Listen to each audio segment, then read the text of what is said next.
Alright, hi there YouTube, it's me, Morphsuit America, and this is going to be a video talking about the stuff that's going to kick in over here in Japanese PSO2. This is going to kick in roughly around the 19th of August. Now, you need to convert this according to the Japanese time zone, so maybe you're on the same time zone with Japan, so it will be on the 19th. If not, then you might be on the 18th. So regardless, you want to know what is going on in-game, and here's the thing with Japanese PSO2, they are going to revive the limited quests, and you would want to spam that because it gives you a shit ton of money. So I'm going to mention those videos in the description, or if you want to see anything that I mention here and there, it will most likely be in the description, including these links to these events, if you want to personally read the details.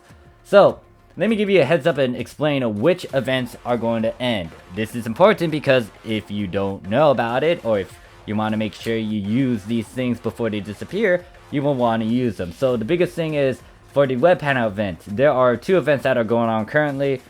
There is the Recycle Shop 20%, Star Gem Recycle Shop 20% off, and Limited AC Recycle Shop. So if you haven't got your stuff from Shiva, you would want to trade in as many items as you can before it goes back to the 40 original cost. Right now, with the 20% off, it is at a 32 cost to get the AC Selector item.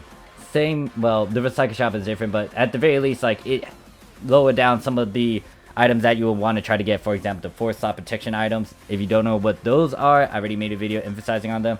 Check that out if you want to. But the biggest thing would be the Limited AC Recycle Shop, because they have certain items that will help you in the long run. And I already emphasized on a video in itself talking about it, so go ahead and check that out. Now, the other events, or a bunch of stuff that is going on still, is these boosters along with the Affix Week. You want to take advantage of the Affix Week because it's a 15%. There is another Affix Week, but this is in late September.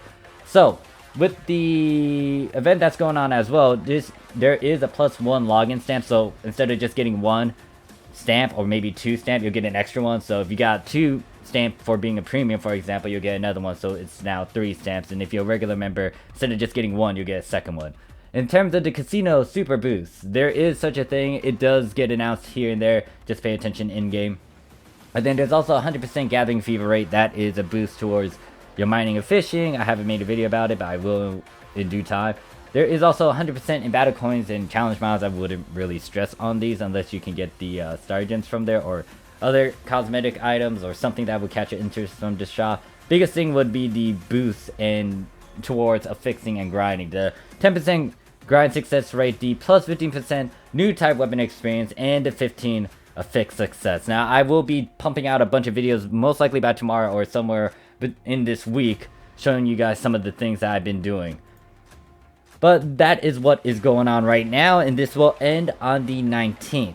If you're on like Eastern Standard Time, for example, it's going to end on the 18th around like 10 p.m. So you will want to take advantage of this, do whatever you need to do, wrap up your business, do your final fixes, you know, grind something, do this stuff over here as well. The thing that's going to kick in after this event is going to be a bunch of boosters in terms of passive boosts towards quests and you farming and stuff. From August 19th to September 2nd, you get a 150% boost towards your experience from Meseta, rare enemy occurrence, and then the rare drop rate. This is a passive 150, and also it's a passive 150 in terms of experience and rare drop rate. So guess what? If you don't want to pop a 250, or you want to stack on that rare drop rate 150, you can use the 250 to get that to a higher number. The same can be said with the experience. This is good, especially if you want a power level over here in the Japanese PSO2.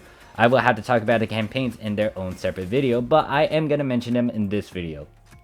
So, once again, the link to this will be in the description. The reason why I'm going to talk about this before I go into actual details of what is going to kick in for these weeks is because this is a free, they're giving a bunch of free items if you log in or you do certain things throughout this time. It is the road to luster. Usually when it comes to this sort of promotion, guess what? They are going to give a bunch of free fucking goodies, and these goodies are really fucking good, especially if you are new to the game, especially if you don't have a 15-star weapon. Guess what? They are going to give out free materials so you can make, one, a 13-star Liberate Unit set. I already made a video talking about how I made my Liberate Units. You can check in the description for that. I am going to do a breakdown on how to get some of these materials, but they are giving these items for fucking free if you do their quest. This is fixed. This is a guarantee. This will not fucking cheat you unless you don't do it. The same can be said with the 15-star weapons. They're giving 2 of them.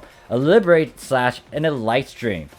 These two particular weapons actually need a stone to get them. I already made an old video in 2019 talking about the Lightstream. I am making a video talking about the Liberate. These items are good. You will want to get your hands on them, especially, once again, if you're new to the game and you don't have a 15-star. There's also the chance that you can get the Rainbow Key. Now, I am going to do a little experiment with the Rainbow Key if I can get my hands on more of them. But I'm getting ahead of myself, so I'm going to ignore this one. If you want to know what's going on with this one, it's pretty much they are giving a certain lobby action if you purchase the 90 premium day set with ACs, along with like a gold key and try boosters and sage crest. That is optional. That is up to you. This ends on the 19th though. Now, in terms of what's going on, from September 20th all the way to the 1st of September, log in on PSO2 every day to receive boost items, and after 5 login, you receive a bonus quest Rainbow Key. I will make a video emphasizing on this key, but this is so fucking good. Now, also, when it comes to quest link boost, from the 19th all the way to the 2nd of September, clear the campaign quest to receive points and level up your quest boost. The linked quest will then receive a rare drop rate boost according to the boost level. And then there is a Twitter campaign from 19th of August all the way to September 16th. Based on the number of retweets on the campaign, you will receive Lux's iconic weapon camo and various boost items. Free goodies if you do stuff over there in on Twitter. Now the second part, this is going to kick in most likely next week, which is from August 26th to September 30th. Clear ARX missions to receive various materials to create rare items, such as the Lightstream, Intoxion, and Liberate Slash. Materials for the Liberate series units, and then you can log in during this period to also receive a Rainbow Key, experience gain plus 100%, and more. Once again, I will emphasize this on a separate video, and I am also redoing the video talking about how to download the Japanese PS2 and how to make your Sega account. Getting the Japanese PS2 is easy if you use Tweaker. The only issue you might have is just going through the process of getting a Sega account, but it shouldn't be that bad. Alright, so let me talk about the actual events that's going to kick in, what we are getting over here in the Japanese PS2. I gotta say, Beach War 2020, it's a seasonal event, it's nothing new, but we are getting this emergency quest. When it comes to this Beach Wars, it will return with a major change, borrowing from other seasonal quests. Players will now be tasked with collecting as many points as they can before the time run out. Once enough points have been collected, the Hunar will spawn. Afterwards, on ultra hard, enemies with shields will drop equipment with many slots. I'm surprised they actually made that official statement. That is interesting. Husagi and Kori, aka episode 4 NPCs, will be strutting the beach in their summer swimwear. As a matter of fact, players will also wear swimsuits and other summer outfits and receive a special PSC costume bonus for increased experience and rare drop rates. And then there will be a new 15-star. It's a gun sash. It's going to be limit gunny and a super grand parfait and S-class ability capsules that will drop from the selection pool.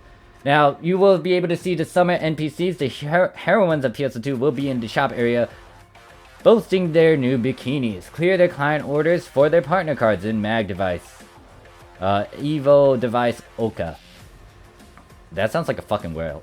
Anyways, moving on. Collection files. The Beach 2020 collection will feature the Calamity, Fortness, and Vades weapons at plus 35. For the Summoner Friendos, shiny 14-star eggs are around to add to your collection.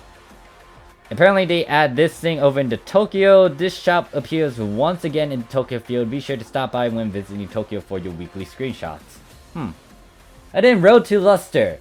Get yourself prepared for the hottest new class releasing September. Various campaigns will run from August through September under the Road to Luster banner. The limited quest special training episode 6 will be making its return for 2 weeks as a quest linked boost. Playing this quest supplies boost towards Beach Wars 2020 and Requiem of the Spectre's Grudge.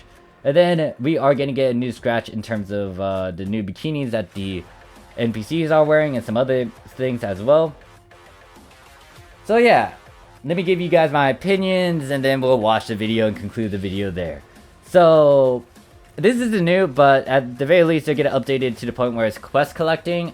I kind of talked about how you guys would want to get expert in a way, because when it comes to expert, they don't get a lot more points compared to those on non-expert. I still need to give you my opinions about it. If you want to see that information and how to unlock the expert requirement into Japanese PSO2, once again, in the description upper right hand corner.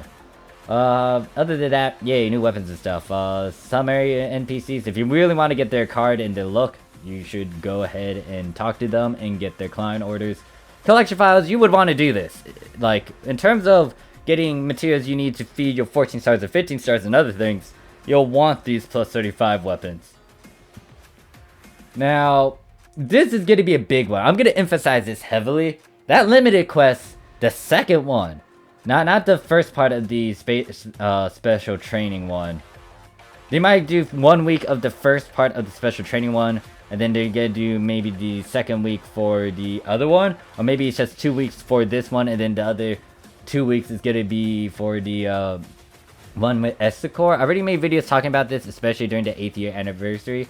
But in terms of getting modules, this is how this is something you can do so you can easily get them. Now with the Austere one, it's fucking good because it gives you S-class abilities from units, and it gives you a chance to get Sky Boon Dance, which is an ability that a lot of people would want, and that thing costs a fuck ton over on the Japanese market.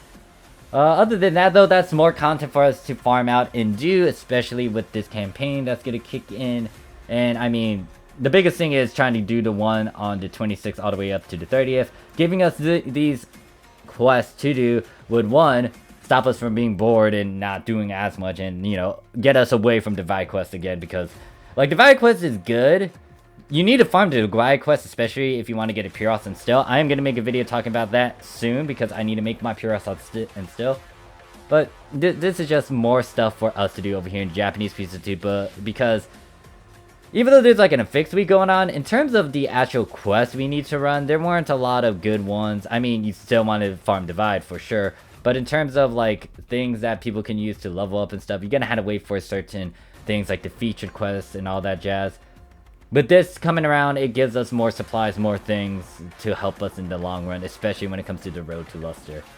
Alright, that's my 2 cents. Let me pause this, and I shall conclude this video by going to this video over here. I'll let it play itself out. Thank you guys for watching. I'll see you guys in the next one. Peace.